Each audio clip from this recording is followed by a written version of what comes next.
অবশেষে রিকোয়েস্টের ভিডিওটা আপলোড দিয়ে দিলাম। ৪৮ ইঞ্চি বডির জন্য ভ্যান কলার দিয়ে আমরা একটা কামিজ কাটিং করব। তো এখানে আমি সামনের পার্ট, পিছনের পার্ট সবগুলো পার্ট বাই পার্ট আলাদা করে নিয়েছি। গলার ডিজাইন অনুযায়ী আমরা এভাবে ২ পার্ট করে নিব। তো ঘেরের অংশটা আমাদেরকে ভালোভাবে কিন্তু ভাঁজ করতে হবে, যাতে ঘেরের অংশটা কোনোভাবেই চিকন না হয়। তো আমি এখানে দেখতে পাচ্ছি বডি অনুযায়ী ঘেরের অংশটা কিন্তু খুবই কম। তো যতটুকু ঘের আছে আমি অতটুকু ঘের দিয়ে দিব। যেহেতু কাস্টমারের 3 পিস এটা, তো ভালোভাবে আমাদেরকে সেট করে নিতে হবে এবং এখানে লং যতটুকু আছে অতটুকু কিন্তু আমি নিয়ে নেব। যেহেতু উঁচা লম্বা মানুষের জন্য আমি তৈরি করব। তো এখান থেকে আমরা কোটের মাপ নিব। ভ্যান কলা দিয়ে তৈরি করলে ৪৮ ইঞ্চি কামিজের বডি যখন, তো এভাবে রেখে আমাদেরকে ৮.৫ ইঞ্চি কোটের মাপ নিতে হবে। তো আপনারা এর থেকে কম নিবেন না, যেহেতু ভ্যান কলা দিয়ে কাটিং করব। তো এখানে কিন্তু আমি ফুল ৭ ইঞ্চি নিয়ে নিব আর্মহোলের অংশটা। তো আপনারা চাইলে ৭.৫ ইঞ্চিও কিন্তু নিতে পারেন, যদি সে লুজ পছন্দ করে। ৭ থেকে ৭.৫ ইঞ্চি আর্মহোল নিতে পারেন। তো এখানে সাইড ফোড়ার জন্য আমি ১৩.৫ ইঞ্চিতে মার্ক করছি বগলের নিচ থেকে ধরে। তো এভাবে কিন্তু আমি মেজারমেন্টগুলো নিয়ে থাকি। তো আমাদের ৩টা মার্জিন দিতে হবে বডির, কোমরের এবং হিপের। তো যেহেতু ৪৮ ইঞ্চি কোমর, ৪৮ কে ৪ ভাগ করলে ১২ ইঞ্চি এবং পাশে যতটুকু বাড়তি আছে ততটুকু কিন্তু আমাদেরকে রেখে দিতে হবে সেলাইয়ের জন্য। তো এখানে ৪২ ইঞ্চি হচ্ছে কোমর এবং বডি অনুযায়ী আমরা এখানে হিপের মাপটা নিয়ে নিব। আর সাইড ফোরে সেলাই করার জন্য ১ ইঞ্চি ২ সুত পরিমাণ আছে, তো যতটুকু আছে ততটুকু আমি নিয়ে নিব। এখানে কোনো প্রকার কাটিং করব না। তো একটু খেয়াল করেন আমি শেপ কাটটা কিভাবে ধরছি। তো এভাবে আপনারা শেপ দিয়ে নিবেন, শেপ কাট ধরে, তাহলে পরবর্তীতে কোনো প্রকার সমস্যা হবে না। তো এখন আমরা আর্মহোলের এখানে রাউন্ড শেপ করে নেব। তালপাট কাটিং করব, যেহেতু ভ্যান কলার দিয়ে আমরা কামিজটি কাটিং করব। তো এভাবে শেপ দিয়ে নেওয়ার পরে আমরা প্রথমে কামিজের সামনের পার্টটি কাটিং করে নিব। তো আশা করি আপনারা যদি ফুল ভিডিও দেখেন তাহলে বেশি বডির জন্য কিভাবে তৈরি করতে হয় ইনশাল্লাহ শিখতে পারবেন। অনেক আপুরাই কিন্তু ফুল ভিডিও দেখে না, ভিডিও অর্ধেক দেখে চলে যায়।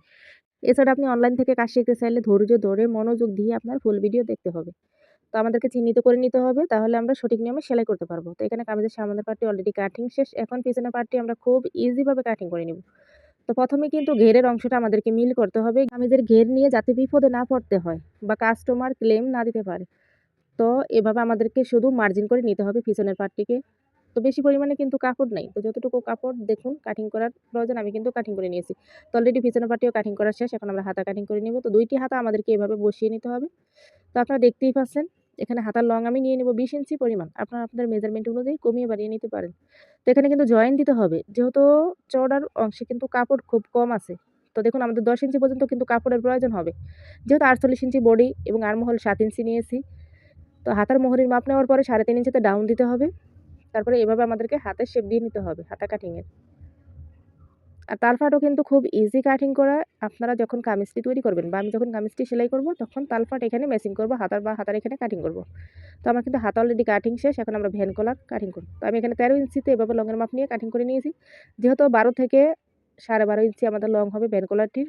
তো আমাদেরকে সোয়া ১ ইঞ্চি চওড়া নিতে হবে। সোয়া ১ ইঞ্চি বলতে ১ ইঞ্চি ২ সুত পরিমাণ আপনারা নিয়ে নেবেন চওড়া।